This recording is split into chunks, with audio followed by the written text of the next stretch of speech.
Ito po mga kamigo, meron na tayong pauwing isa yan oh. Diretso po sa landing board. Parang si jet fighter pa yan mga kamigo.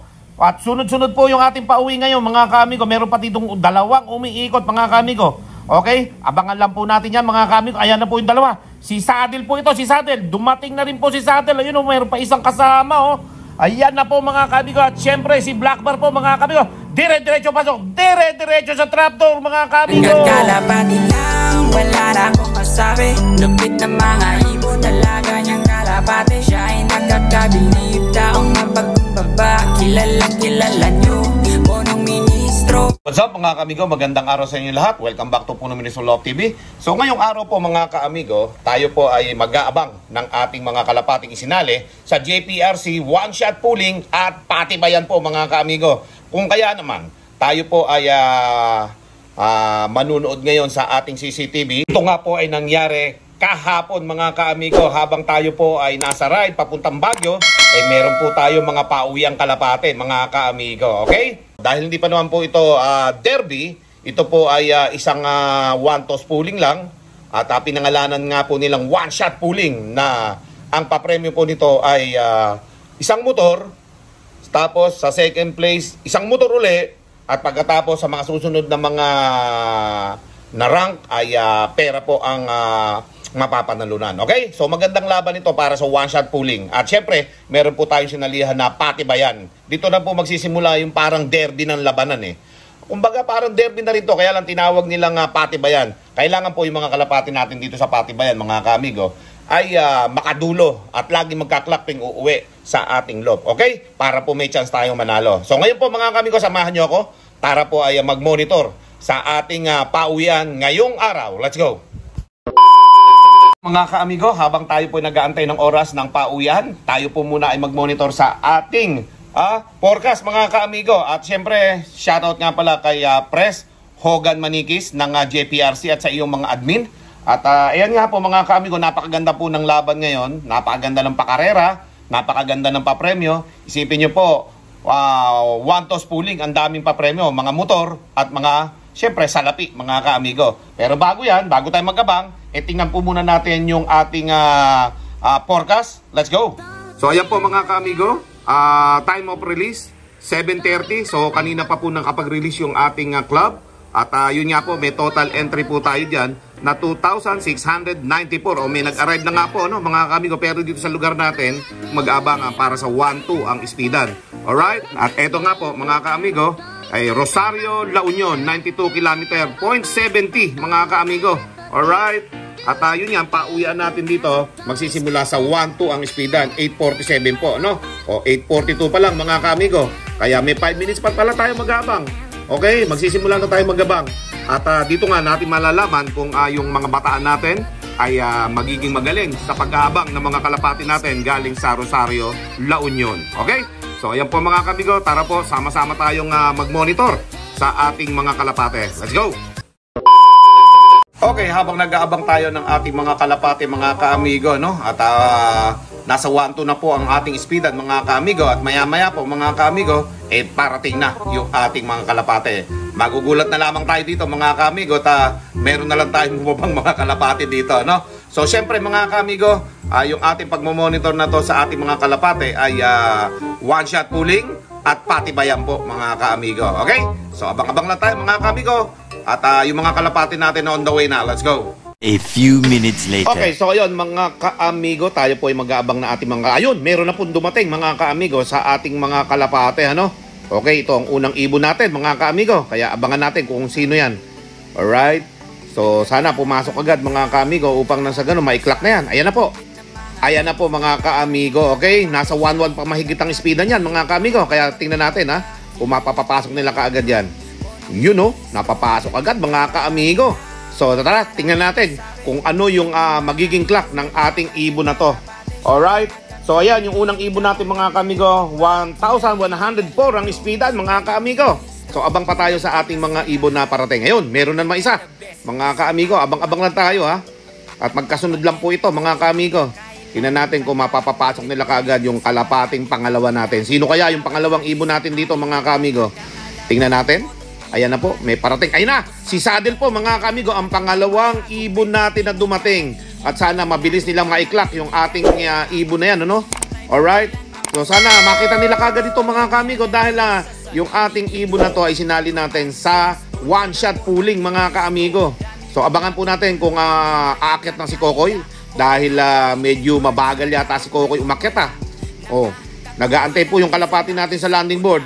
Pero wala pa yung magpapapasok mga kaamigo. Sayang yung oras Sayang yung oras mga kaamigo. Okay? At yan nga po ay minomonitor natin sa CCTV. Okay? Sa oras na to mga kaamigo, ako po ay nakamonitor lamang sa CCTV. Tingnan natin kung ano yung naging pauwian nila kahapon. Okay? O yan na po mga kaamigo. Mukhang andyan na si Kokoy. Gumagalaw na yung ating saddle. Okay? O ayan mga kaamigo. Yun na. Pumasok na yung saddle natin mga kaamigo. Kaya naman makikita natin kung ano ang speedan ng saddle na yan mga kaamigo. O ayan. At sana nga ay yung kalapati natin na to ay maganda yung maging position sa one-shot pooling mga kaamigo. Ayan, sinigurado ni Kokoy na maganda yung ating trapdoor para dun sa mga kalapating papasok mga kaamigo.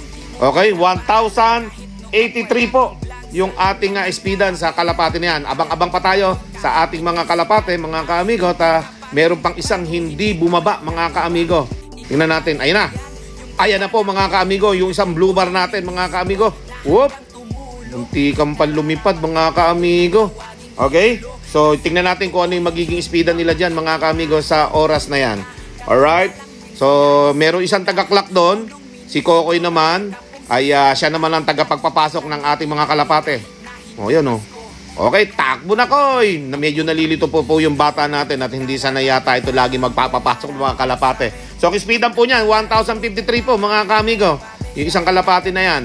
At abang-abang pa po tayo sa ating mga kalapate. Okay, meron pa po tayong 5 iintayin mga kaamigo. At wala pa si Black Bar. Okay? So sinali naman natin si Black Bar. Ayan na mga kaamigo. Yung isa nating finisher na babae.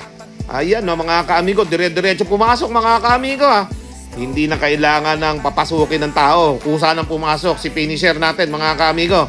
Tingnan natin kung ano yung mag-i-speedan ni finisher. 1,027 po mga kaamigo.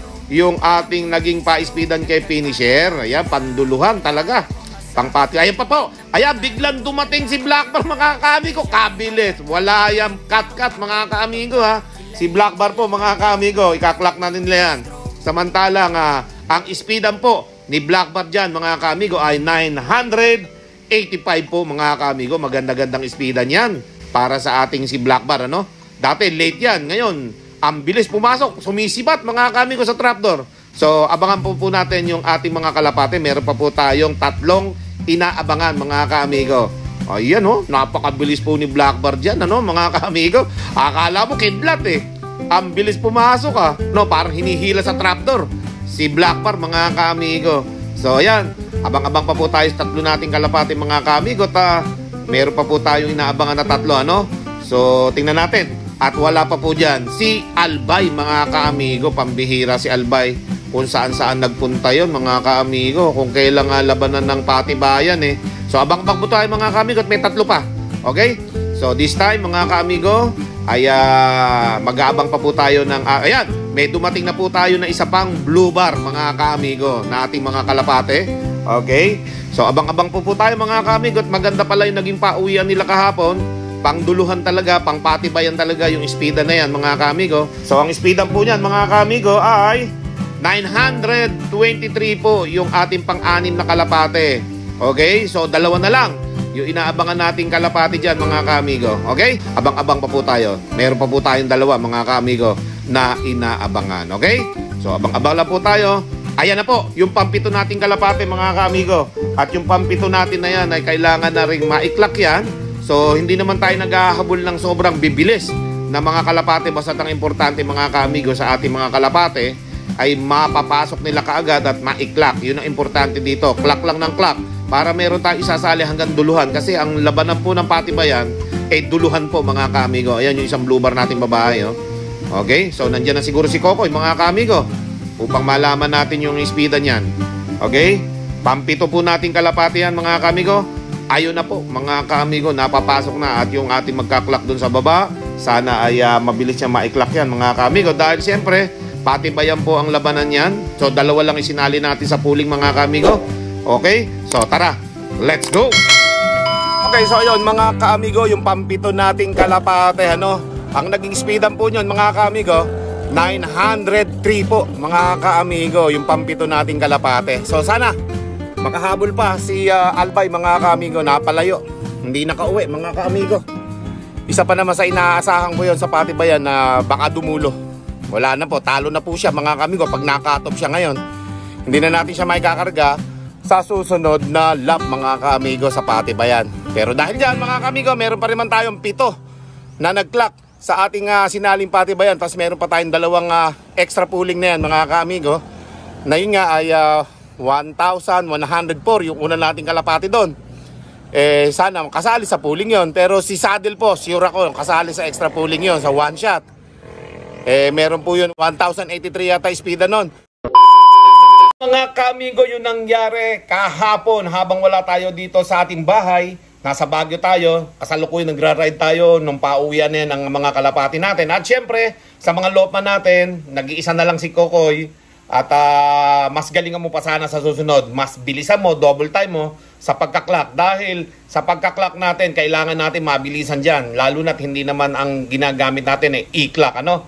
Okay? So hahanap tayo ng makakasama ni Kokoy dito mga kaamigo. Kaya naman, hiring ulit tayo ng isang lopman pa dito sa ating lop na para makasama ni Kokoy sa paglilinis ng mga kalapate at pagpapakain lang. Yun lang ang gagawin niya.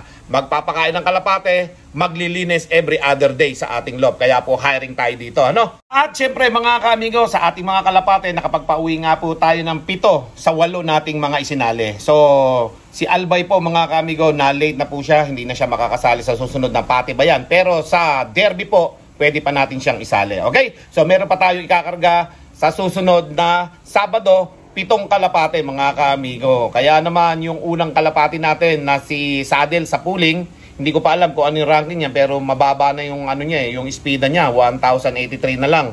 So dapat doon mga 1,1 mahigit. Okay? Para makalaban-laban tayo ng konti doon. Pero hindi natin alam, bisector naman yata itong ating nilabanan, or kung hindi naman bisector, pangkalahatan, hindi natin malalaman pa. Sa susunod na vlog ko, malalaman nyo kung anong ranking natin sa pooling na yan. 2 kasi sinali natin yan.